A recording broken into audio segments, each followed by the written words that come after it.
core congestion is something that's very, very common, especially in the West. And it's a kind of a breakdown of what we would look at as the gut, but not the gut from a Western concept. There's much more to it than that. A lot of times over here, when we try to, like Chinese medicine, for example, tells us good health begins in the gut. And so over here, we probably like throw a lot of probiotics or something like that at it. But core congestion is when the gut gets out of balance and it causes a problem with the spleen, which controls the lymphatic system. And then that core lymphatic system gets congested with Chinese pathogen we call damp heat, which is like a hot, moist environment, or phlegm obstruction, which obstructs the flow of blood and qi. And so this weakens the core, and it can literally spread out and cause virtually anything symptom-wise that you can imagine. It happens really slowly over a long period of time. And so it kind of gets us more and more and more until finally we have allergies to this food, and then we have allergies to that food, and then we have constipation issues, and we have asthma, and we have arthritis, and then gout.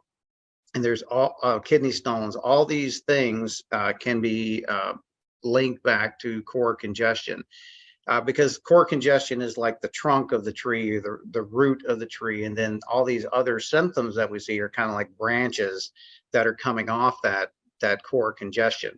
As the core congestion gets larger, it invades the space of other systems, and therefore it rings alarm bells in those systems through symptomology.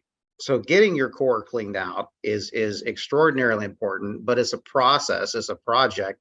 It didn't get there overnight, and oftentimes it makes up a good percentage of our, I'll say, size, not necessarily body weight. It can be body weight too, but a lot of times you see people and they have the swollen gut, or like what looks almost like a pregnancy abdomen.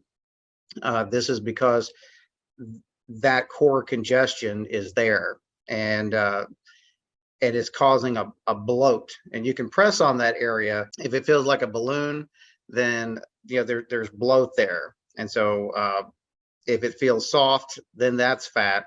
But if oftentimes it'll feel like a balloon, or it'll feel impacted. It'll feel very firm and impacted. And that's not fat. Fat is not thick like that. So there's impaction in the lymph, there's impaction in the bowel.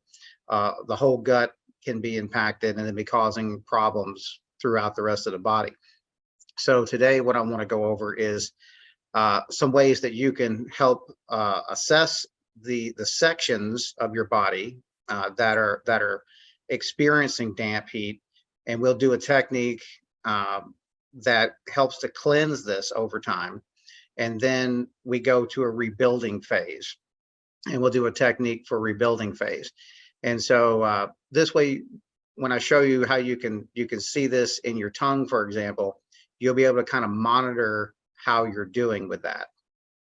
And so I'm going to share my screen here. And so we're going to start by looking at the tongue. This is in the section that would be considered the root of the tongue. Because the middle sanjiao is going to be dealing with processing. So the lower sanjiao deals with elimination. The middle sanjiao is dealing with processing. It breaks food down. It converts food from whatever it is into usable resources. And so that's your processing center right there. So we can see that there's a little bit of that moving into the center of the tongue. So I'm not going to go into a whole lot of stuff on that. We're going to look at more hands-on traditional techniques.